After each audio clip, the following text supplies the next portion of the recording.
England south Africa সিরিজে যেন record ভাঙা গড়ার খেলা চলছে। ৩ ম্যাচ সিরিজের দ্বিতীয় টি-20-তে এবার দলীয় সংগ্রহের নতুন রেকর্ড গড়ে সাউথ আফ্রিকাকে ১৪৬ রানে হারালো ইংলিশরা। ম্যানচেস্টারে ২ উইকেটে ইংল্যান্ডের ৩০৪ রান বিশ্বে তৃতীয় সর্বোচ্চ টোটাল। ইংল্যান্ডের হয়ে দ্রুততম টি-20 সেঞ্চুরি তোলা ফিল সল্ট ব্যক্তিগত সংগ্রহেরও নতুন রেকর্ড গড়েছেন।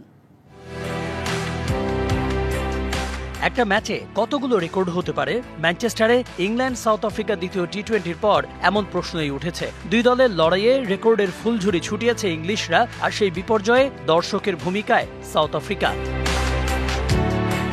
ওল্ড ট্রাফোর্ডে টস জিতে ইংল্যান্ডকে ব্যাটিংয়ে পাঠিয়ে কত বড় ভুল করেছেন তা কিছুক্ষণ পরে উপলব্ধি করতে পারেন প্রোটিয়া অধিনায়ক এইডেন মার্করাম। ২০ ওভারে ইংল্যান্ড ২ উইকেটে তোলে ৩০৪ রান, যা আন্তর্জাতিক টি-20-তে ইংল্যান্ডের সর্বোচ্চ স্কোর এবং ইতিহাসের তৃতীয় সর্বোচ্চ টোটাল। সব পূর্ণ সদস্য দেশের লড়াইয়ে এটিই সর্বোচ্চ, কারণ গত বছর জিম্বাবুয়ে গাম্বিয়ার বিপক্ষে তুলেছিল ৩৪৪ রান, মঙ্গোলিয়ার বিপক্ষে নেপালের ৩১৪, দ্বিতীয় সর্বোচ্চ।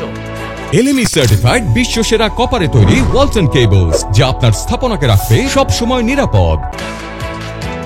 ইংল্যান্ডের এই বিশাল সংগ্রহে বড় ভূমিকা রাখেন ফিল সল্ট। অপরাজিত থাকেন ১৪১ রানে, যা ইংলিশদের ইতিহাসে সর্বোচ্চ ব্যক্তিগত স্কোর এবং দক্ষিণ আফ্রিকার বিপক্ষে যে কারোর করা সর্বোচ্চ। তিনি ছাড়িয়ে গেছেন ওয়েস্ট ইন্ডিজের বিপক্ষে নিজেরই গড়া ১১৯ রানের রেকর্ডটি।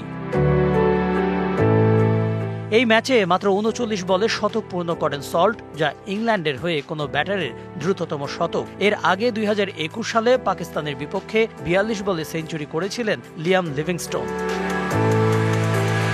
এই ম্যাচে ২২৮ রান এসেছে শুধু বাউন্ডারি থেকেই। টি-20-তে এটি তৃতীয় সর্বোচ্চ।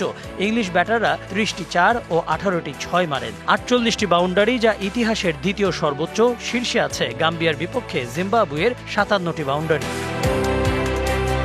জবাবে দক্ষিণ আফ্রিকার সংগ্রহ মাত্র ১৫৮ রান, ফলে ১৪৬ রানে জিতে নেয় ইংল্যান্ড, যা তাদের টি-20 ইতিহাসে সর্বোচ্চ ব্যবধানে জয় এবং দক্ষিণ আফ্রিকার সর্বোচ্চ ব্যবধানে হার। টি-20 ক্রিকেটে অন্য দেশগুলো কতটা আগ্রাসী হচ্ছে তার বড় প্রমাণ ইংল্যান্ডের এই ব্যাটিং, যার কারণে অসহায় হতে হচ্ছে সাউথ আফ্রিকার মতো পরাশক্তিকেও।